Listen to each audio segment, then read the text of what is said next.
5 years నా throat infection ఇంకా clear కాల, ఇంకా 60% రికవర్ అవ్వాలి. రూమ్లోనేమో ఉండాల్సిన ఎక్విప్మెంట్స్ ఇంకా రాలా, దాంతో రీసౌండ్స్ వస్తున్నాయి.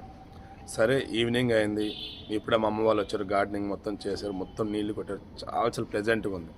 ప్రశాంత్ ఇక్కడ వీడియో చేద్దాం అనిపించింది. బట్ టాపిక్ ఏదో చాలా సీరియస్ టాపిక్.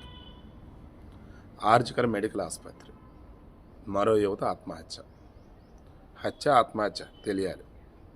కమర్హతి ఈఎస్ఐ క్వార్టర్స్ అని చెప్పేసి ఆర్జికర్ మెడికల్ కాలేజీకి అటాచ్డ్. అది మన 31వ తారీఖు నైటు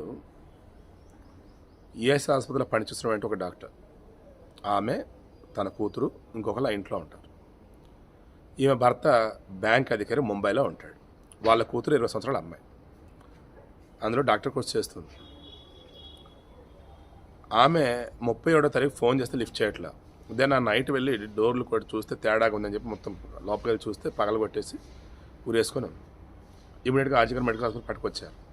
ఈఎస్ఐ క్వార్టర్స్ పక్కనే కదా, ఏముంది అప్పటికి చనిపోయారు. పోలీసులు వచ్చేసి ఏం చేశారు, అన్నేచురల్ డెత్, అసహజమైన మరణం అని చెప్పి నమోదు చేశారు.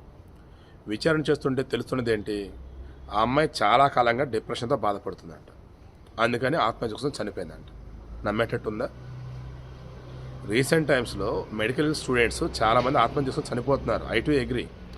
బట్ ఆర్జికర్ మెడికల్ ఆసుపత్రిలో ఆగస్టు 9న ఆ డాక్టర్ని అంత ఘోరంగా చంపిన తర్వాత మరలా ఇప్పుడు ఈ రకంగా ఇన్సిడెంట్ జరిగింది అంటే ఎక్కడో మీకు తేడా కొడతలేదా?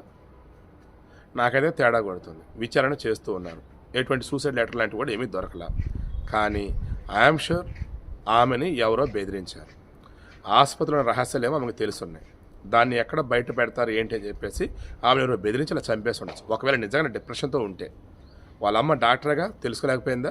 ఈ అమ్మాయి డాక్టర్ కోర్స్ చేస్తుంది, దానికి తగ్గట్టుగా ట్రీట్మెంట్ తీసుకోలేకపోయిందా? మెడిసిన్ అందుకోలేకపోయిందా? మెడిసిన్ అంటారు వాళ్ళ డాక్టర్ ప్రొఫెసర్స్ని అడిగి ఆ మెడిసిన్స్ తీసుకొని బతికేది కదా. ఖచ్చితంగా ఆర్జికర్ మెడికల్ ఆసుపత్రిలో ఏదో జరుగుతుందండి. మొత్తం అక్కడైతే భయంకరమైన తేడా అయితే జరుగుతుంది. వెస్ట్ బెంగాల్ గవర్నమెంట్ తర్వాత సంగతి, ముందు సెంట్రల్ గవర్నమెంట్ అలర్ట్ అవ్వాలి, సుప్రీంకోర్టు అలర్ట్ అవ్వాలి. ఆర్జికర్ మెడికల్ ఆసుపత్రి దాని చుట్టూ అసలు ఏం జరుగుతుంది, లోపల మొత్తం బయటగానే పెట్టకపోతే ఎంతమంది చేస్తారో అండ్ ఎంతమంది చంపబడతారో ఊహకు అందటం లేదు.